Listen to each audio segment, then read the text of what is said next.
Okay, so we're now all recording. Yes.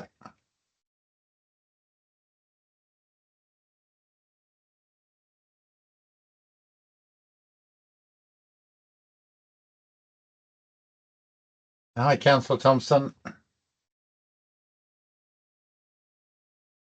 Hilda, how's everyone this evening? Lots of fluffy Good. ducks. Crikey, it's a bit wet, isn't it? Just a tad. A bit wet, yeah. Just be thankful you're not in Port Waikato. I Oh. know. That's terrible, hey? Yeah. Yeah. Is it well? Is it pretty bad out there? Nah, well, it's wet. It's damp, Mm. and there's lots of ponding around the place. So sure, there's a bit on Government Road too. I think so. I think so. And there's ponding everywhere, isn't there? I came down from Auckland this morning and there seemed to be ponds all over the place. No, I think it was pretty much on the motorway, wasn't it, John? I came on the train. I didn't see much of the motorway. And it was out at Waitatuna Valley Road that the creek had flooded right over the little bridge. Yeah, the postman told me that last night. He said he had to go into amphibious mode to do his rounds yesterday. Wow. When did that happen, Lisa? Wow. When did that flooding happen, Lisa? I saw it on the way home. It was high, eh? Yeah. What was that? When did it happen? It must have happened Waitatuna Valley Road. Yeah, I know. Yeah, what time did it happen? Well, I saw it. It must have been sort of mid-afternoon because I saw it on the Raglan. Oh, okay. Yeah. Because it was still high when I went for 5. Yeah. All right. Shall we open with a karakia? Yep. James, you going to lead us? Oh, he's on mute and he can't. All right.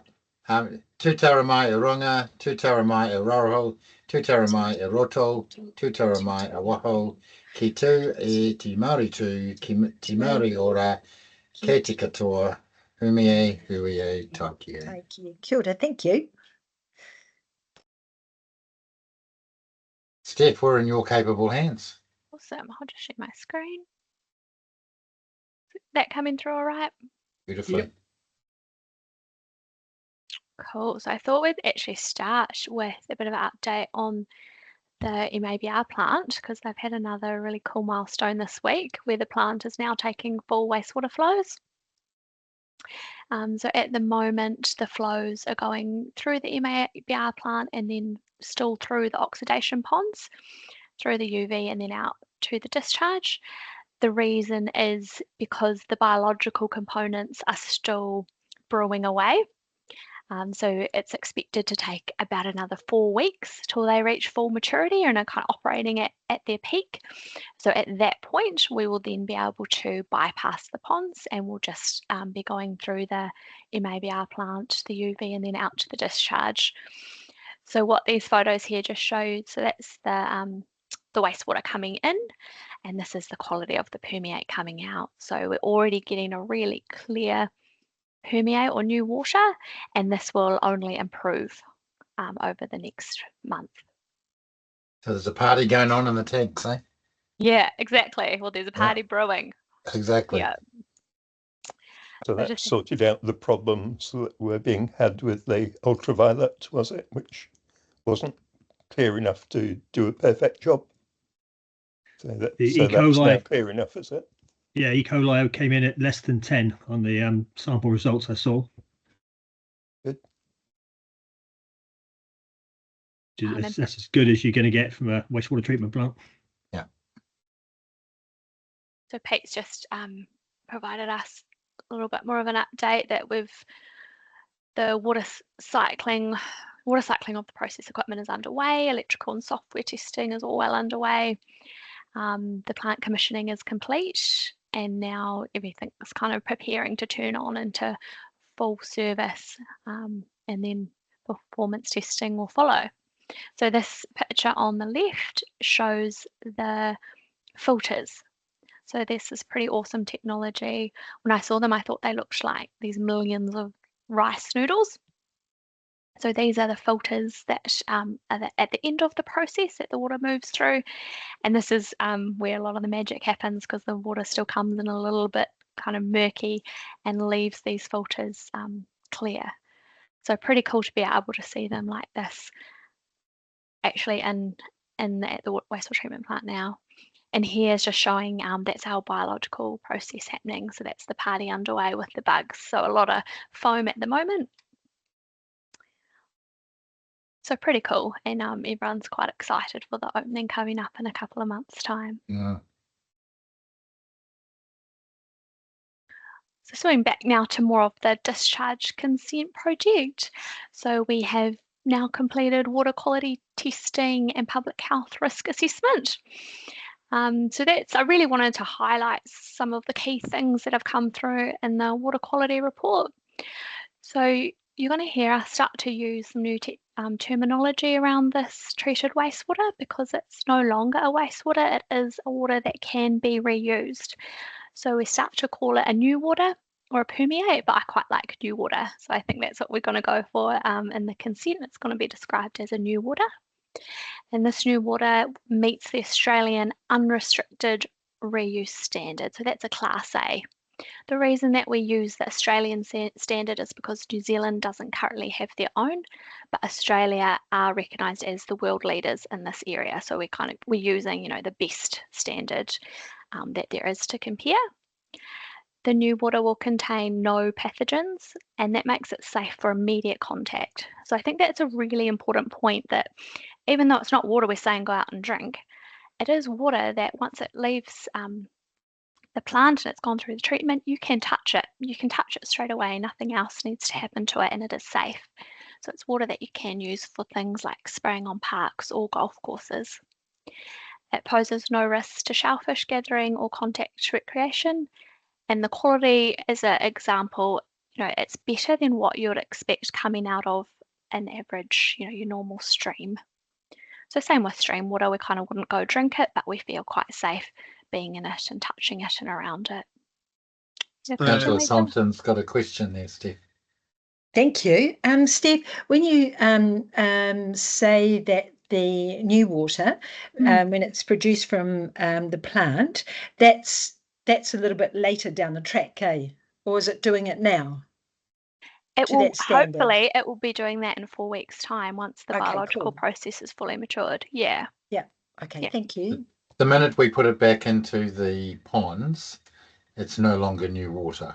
But when we discharge from the end of the plant through to the new land contact reserve, that will be considered new water in that discharge. Do we have tanker filling on site? For what purpose? Oh, just for spraying for contractors. Local irrigation. It hasn't been considered. No. It's a good idea though, James.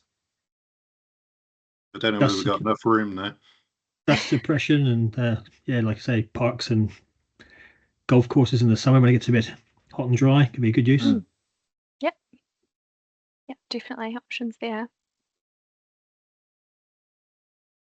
Cool. So I did just want to touch on emerging contaminant testing, because that was brought up at our last meeting and there was a bit of a discussion around it. I think it might have been Mana Hira who brought it up.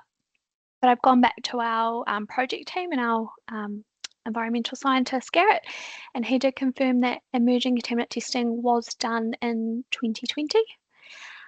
That was, of course, with the previous wastewater treatment plant, but what that did show is the treated wastewater was still significantly below any toxicity levels.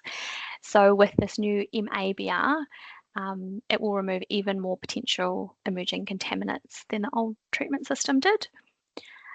It's quite important to note that the Raglan scheme only takes residential wastewater, so we aren't having to deal with any potential kind of industrial waste going through there. And Watercare will carry out another emergent contaminant testing once the plant is fully up and running So we'll call this, it's a type of verification sampling that we can do. And the really good part about this is that the cost of doing this emerging contaminant testing has quite significantly come down, so we can do it a lot cheaper now. So that is something that we will do once the plant's up and running. And Just then we'll a question for your Steph then, in terms of that. So I know what Gareth has said in terms of pharmaceuticals, endocrine disruption, and or simple I guess drugs that might be recreationally consumed and put back into the wastewater, in terms of the level of reduction that's occurred during the plant. So do you mean that's what we would we'll compare? Yes. Yeah. So that's the intent. Yeah. Great. Good. Yeah. So I guess that it's the 2020 Cawthorne report. So I just pulled out the conclusions there, but that gives us really good baseline. We can come along and compare with the new MABR treatment. Just saying that the Puketi wastewater treatment plant's consent has both emerging contaminants conditions and also a reduction and reuse of water on site. That's mainly driven for them because they take water out the Waikato River to use on the plant. Whereas you guys don't actually use, you haven't got a surface water tank, but it would certainly help to reduce the use of Raglan potable water if you're going to use new water on site.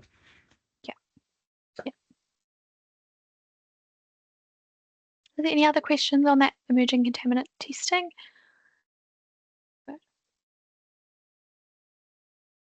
Cool. So we've also completed a ecological impact assessment and a planting plan.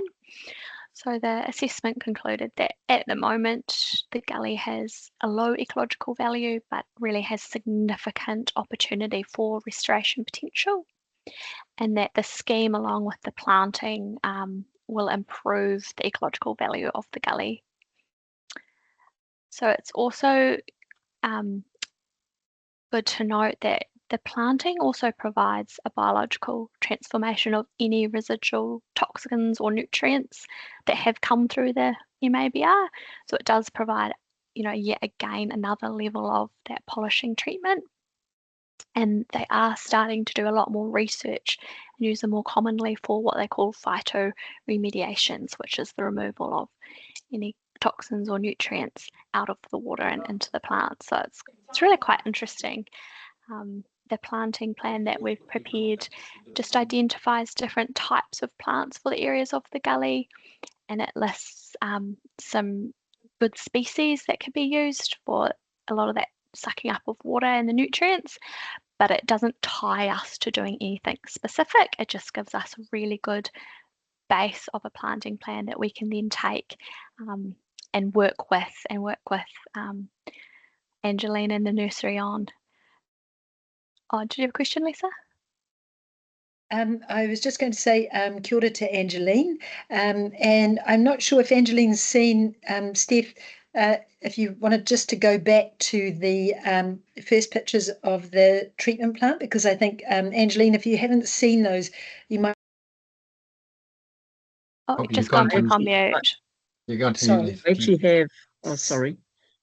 Am I on mute? No, it's me. I accidentally put myself on mute. If you haven't seen those pictures of the plant in operation, Angeline, it might be quite good to go back, Steph, if you haven't seen them, Angeline, because it's quite fascinating actually, and you might appreciate that. Sorry for going back, but it might be really good. Have you seen those pictures of the plant? I do have a copy of the assessments and stuff. Stephanie, do I have what Lisa's talking about?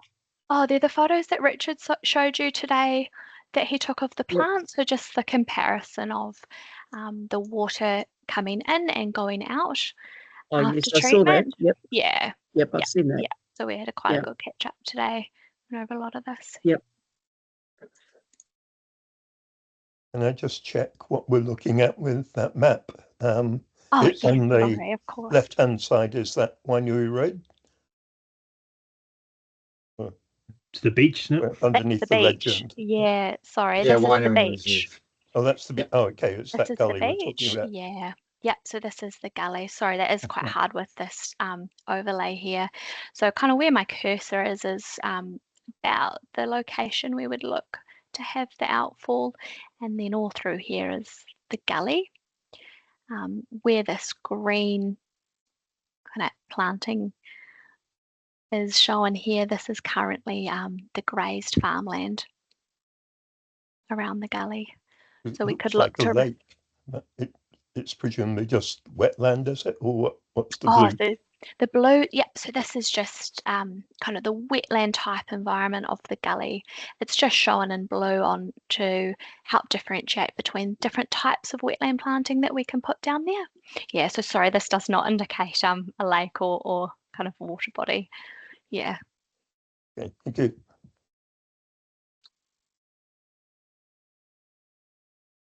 Cool. So we've also now completed the groundwater risk assessment. So this is the additional testing that we've been eagerly awaited.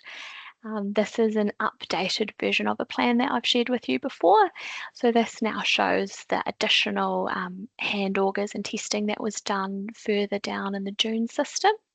And that was to really understand more about the permeability of this area and how the new water will behave as it comes closer down the dunes and onto the beach. So as was expected, the permeability as soon as we get down into the sandy area is really good. So it's that lovely sandy, gritty, highly permeable sandy soils. So that's great for us in terms of infiltration and permeability.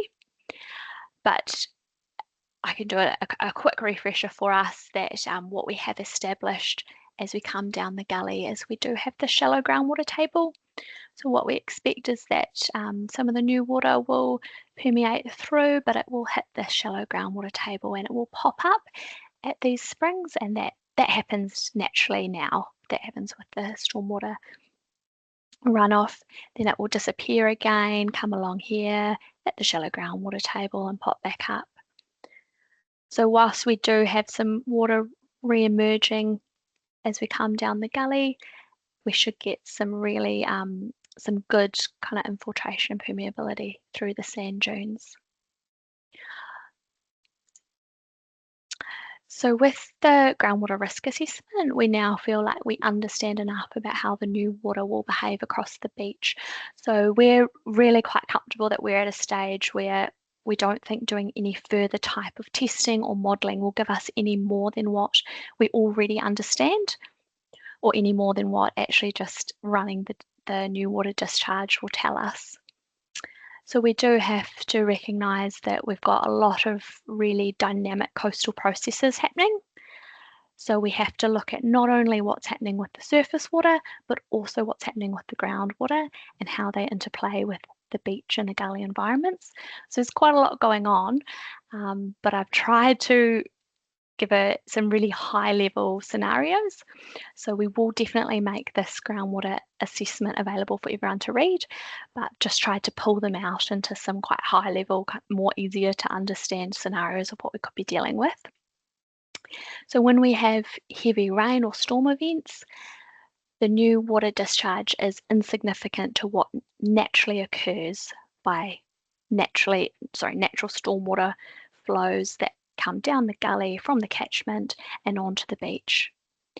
So any kind of erosion that we see happening now, that is all naturally occurring from the stormwater, and our new water discharge is insignificant to that. We're not going to see any further scour or erosion. When we have storm events, what you're seeing is stormwater runoff. When we have periods of dry weather, we also have a fairly clear groundwater table that hasn't been saturated for things like quite high tides. Then that's when we're expecting to not see any of the new water at all kind of coming down through the sand, because it will, the sand will have a really good level of saturation and it can be absorbed. But then we also have this condition kind of in between, where we might have a high groundwater table because of, we've had some high tides or we've had a heap of rain the night before. So it's not raining now, but there's a lag in that saturation of the sands. So in those conditions, we may see an overland flow path of the new water that will occur kind of through the dunes and potentially reach onto the beach. But what's really important is to understand the characteristic of this overland flow path. So what the testing tells us is this is expected to be wet patches and shadowing or a trickle happening along the beach. This is not expected to be any kind of stream or any kind of flowing water that would cause, scouring or a really fast flowing stream across the beach. So what we're talking about is a trickle, but it may be visible. So you could be walking along the beach, it's a fine day, but it rained the night before, and you're wondering, oh, why is there a small trickle or wet patches along the beach? So that could occur. So I guess we need to communicate with the wider community and the beach users on that this is a possibility that will happen in certain conditions. Does that make sense? Did you model a retreating foreshore as well? Sorry, what do you mean by that? So over years, I'm guessing in some areas, obviously the sand gets dumped and it doesn't retreat at all. But in other areas, you get heavy erosion, like Port Waikato, for example. Yeah, so the hydro modelling did take into account future projection and climate change. But again, that's what we're talking about with dynamic coastal processes is they all, the sand dunes will change naturally over time. But it's not just that, because, for example, with the Trans-Tasman cable, they had to rebury it a few years ago because they hadn't calculated how much the sand along there would erode, and it was becoming exposed, so that they put it even deeper than it had been. So, and that's a problem all the way along the beach. Sometimes the sand's quite high, and sometimes it's quite low, and I think Jim Darm used to explain it as being a sort of wave of sand that moves its way along the beach, and sometimes the wave is low and sometimes it's high. I think it comes back to that the new water discharge is insignificant compared to what would happen from stormwater flows. So any erosion that does occur over time isn't being made worse by the new water discharge. It would be stormwater processes, which we will absolutely, as part of consent conditions, expect a monitoring program. We're looking at doing kind of surveys, LiDAR surveys of what's currently there, and then each year we can go and do another survey and kind of monitor what's happening. But we're not expecting the new water discharge to make any of that erosion worse. Because I've occasionally seen channels that have been gouged across that beach. Yes, yes. So after very heavy rain, prolonged rain, you do get that? Yeah. So it is important that we look at what's happening at the moment, what's our baseline. So yeah, you're right, there's still channels there at the moment. So you've got photographic records of those, so when somebody pops up and says it's far worse, you can produce them and say, no, it's not. Yeah, that's exactly it. Yeah, so we do have photos and drone imagery, but that's why we thought a survey would be really good, because then we've got that that record of what is currently there and how it changes over time. Yeah.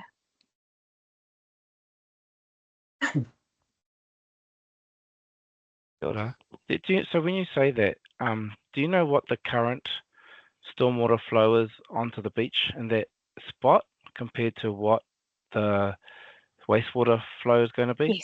Yes, we do. Yeah, we've modelled all that on quite a lot of different scenarios. Yeah, what is it? I can go back. So we have been through all that in these previous meetings. We can definitely send you all of the modelling. Yeah, if you could send it through, that'd be great. My email is marnie.forbes@gmail.com. Yeah, we're looking at as well uploading all of these technical reports now they're finalised onto the project website, so anyone can go in and have a look at them. Yeah. Oh, sorry. So were you going to email them, or is was there something else were you saying there? Can email them to you. They're just quite large documents which can be tricky over email. So if that's not working, where else they will be loaded onto is the Waikato District Council project website. So we can circulate a link to that and we'll have Great. all of the technical reports loaded there. It's just a little bit easier in terms of technology and getting people access. If you don't mind, just when you email, just point me in the direction, because sometimes it's quite hard to find the specific information out of those reports. Yeah, no Cheers. problem. Are there any other questions around that? Because I know it's been kind of one of the biggest concerns that's been raised around the scheme. It's all making sense, hopefully. Awesome. So next steps. So we had a good catch up with Angeline today. So now that we've completed the bulk of the technical work, they can start to pull together the cultural impact assessment. We've also got the consent application itself being drafted, and we will be drafting the consent conditions and look to engage with you and so other groups as like the Wainui Reserve working group on those conditions. As I said, we'll get all of the completed technical reports onto the project website page.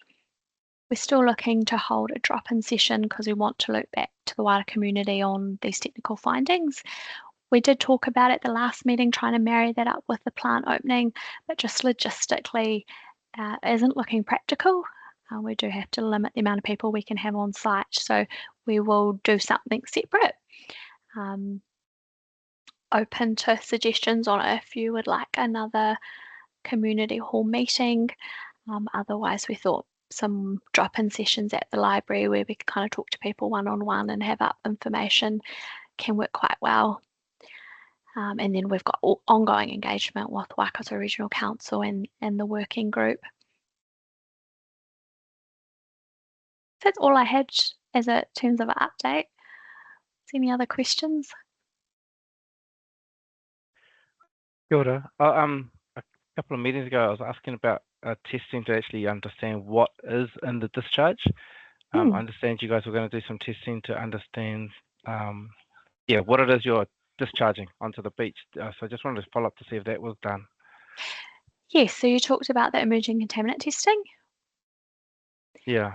Yeah, so we went back to our project team and confirmed that in 2020 they did do emerging contaminant testing on the old wastewater treatment plant. So I can also share that report with you. But that report found that the treated wastewater was significantly below any toxicity levels. And that was with the old plant. So with the new MABR plant, we're expecting that even more emerging contaminant would be removed than what they found in the old system.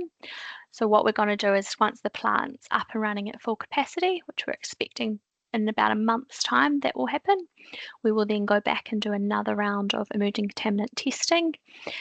This is called a series of verification sampling, and then we'll be able to compare what the old plant was doing and now what the new plant is doing. So that is something that we will do.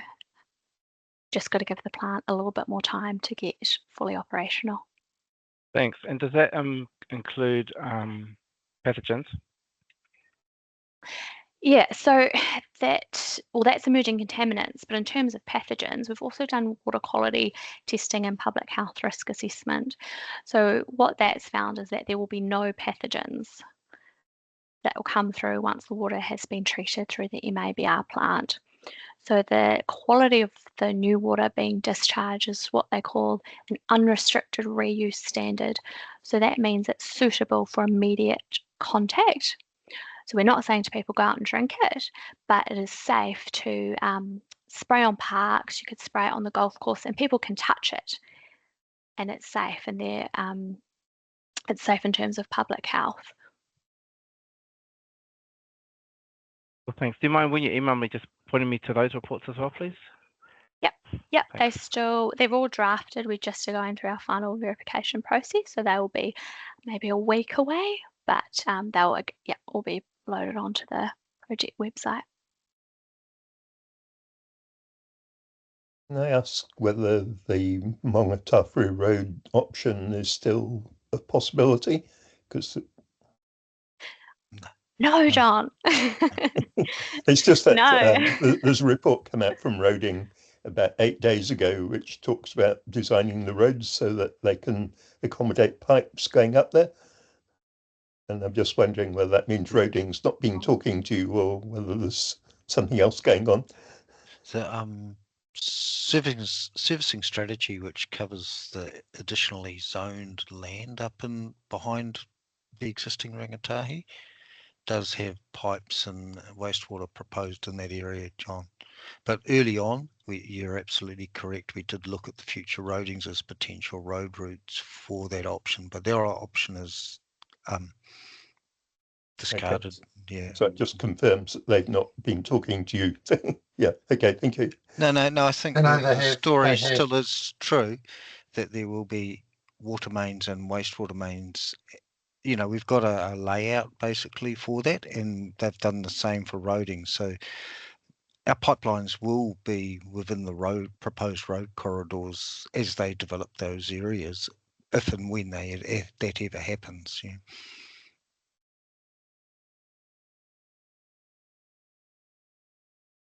To service any future development. Yeah. Yes. So not related to this. Not specific related to project. this. Yeah, absolutely. Yeah. Ed, Other yeah. pipes. Yeah.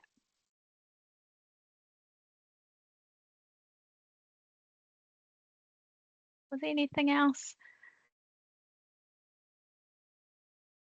Yeah. Thank you for that. That's been a good presentation, Steph. Thank you. Oh, it's great to have this all come together finally. So we're nearly there. So for us, what are our next steps? I guess that's the only thing that's not on the slides. What are we looking at as far as next steps? And then finally getting to a point, I guess, to be able to submit a resource consent. Yeah, so that was those final pieces of the cultural. Just no timing, sorry. Sorry on the timing. Yeah, apologies. I was going to share a timeline and I forgot to pop it up.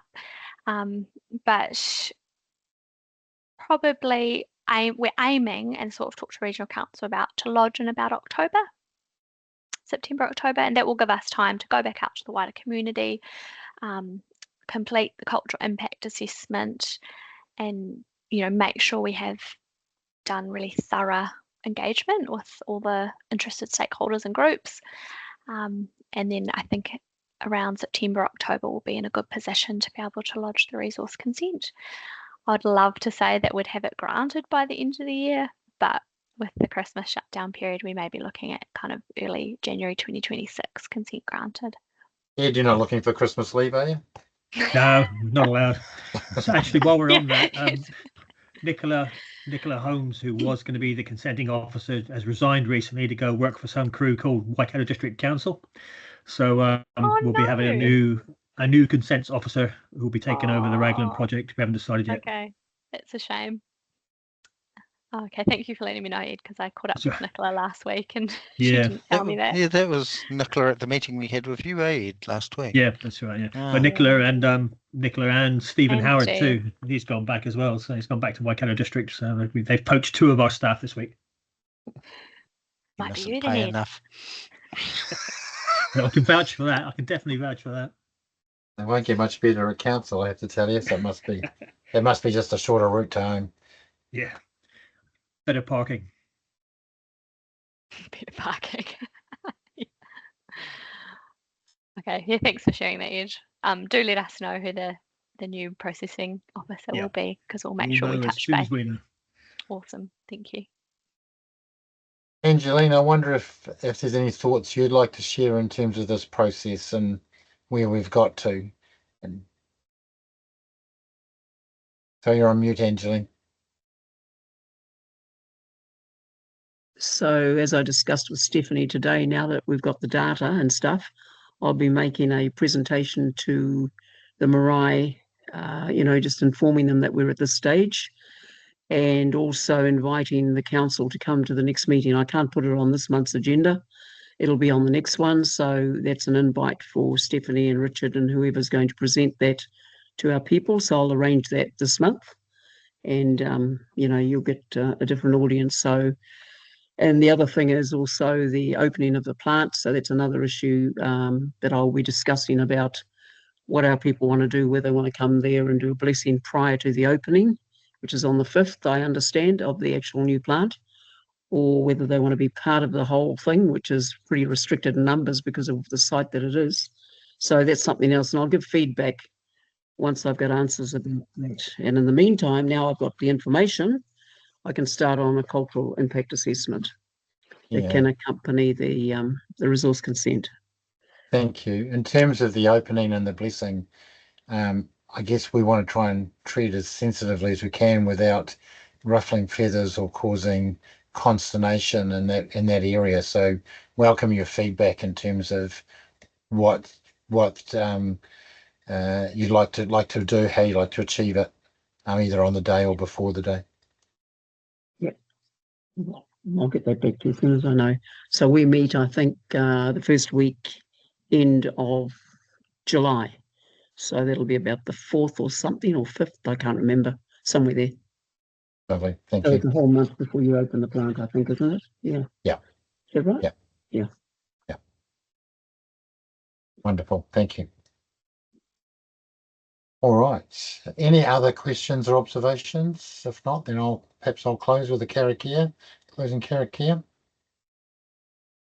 Yep. All right. Any here ki te uru tapu atane, ki wātea, ki mama, ti anako, ti wairoa, ti tina, ti hingarero, ai ti ara takatu. Koe rā I rongo, whakaira ki runga, ki wātea, ara kawa wātea. Huie, taikie. Thank you. Kia koutou. Thank you. O Māori. Good night. Thanks, guys. So